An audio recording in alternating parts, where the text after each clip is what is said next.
Thank you for supporting raw talks podcast show. This is the clips channel. Full podcast చూడలేకపోతున్న వాళ్ళ కోసం చిన్న చిన్న బైట్స్ని, very interesting and very curious bytes అన్నింటిని తీసుకొచ్చి ఈ క్లిప్స్ ఛానల్లో వేస్తున్నాం. Do subscribe raw talks clips. జనరల్గా ఇది ఫ్యాక్టో మిత్తో పక్కకు పెడదాం, but we keep listening this. దాన్ని మీరు కనుక ఒకసారి కరెక్ట్ చేస్తే బాగుంటుంది, ఆర్ యువర్ ఒపీనియన్. కొంతమంది అంటారు కదా, అమావాస్య రోజు నా కొడుకు ఇలా డిఫరెంట్గా బిహేవ్ చేస్తాడు, లేకపోతే నా భర్త ఇలా ప్రతి అమావాస్యకి కొంచెం ఆడ్గా బిహేవ్ చేస్తాడు, లేకపోతే కొట్టడము, లేకపోతే కొంచెం పిచ్చి పిచ్చిగా చేయడము, ఎక్కువ తాగి రావడము, ఎక్కడైనా పడిపోవడము, or something which is like ఆ రోజు ఎక్కువ ఖర్చు పెట్టేస్తాడు తెలియకుండా, లేకపోతే లాస్లో ఇవ్వ వస్తాడు, ఎక్కడో సంతకాలు పెట్టేసి వస్తాడు. ఇలాంటివన్నీ రెగ్యులర్గా వింటూ ఉంటాం.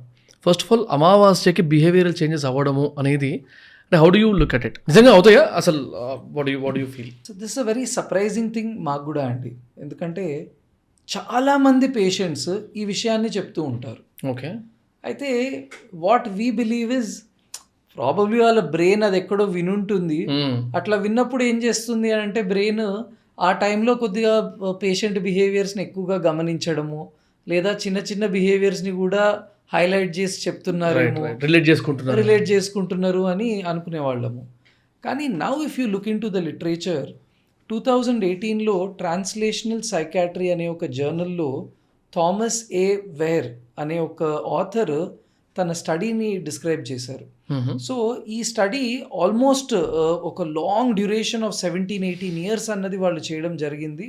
అండ్ ఒక స్మాల్ పాపులేషన్, ఒక 15 to 20 members మీద చేయడం అన్నది జరిగింది. స్పెషల్లీ బైపోలార్ డిసార్డర్ ఉన్న వాళ్ళల్లో ఈ స్టడీ అన్నది చేశారు.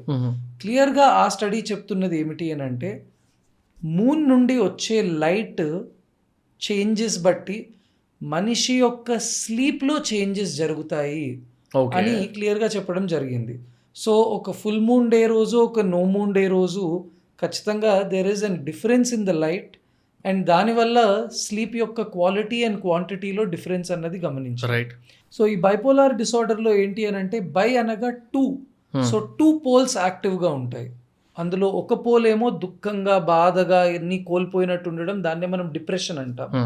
ఈ రెండో పోల్ మేనియా అంటాము, అంటే exactly opposite to depression. Excess energy, ఎక్కువగా ఆలోచించడము, బ్రెయిన్ చాలా ఫాస్ట్గా పనిచేయడము, హై యాక్టివిటీ వల్ల ఈ థాట్ ప్రాసెస్ అన్నది కొద్దిగా దారి తప్పుతూ ఉంటుంది అన్నమాట.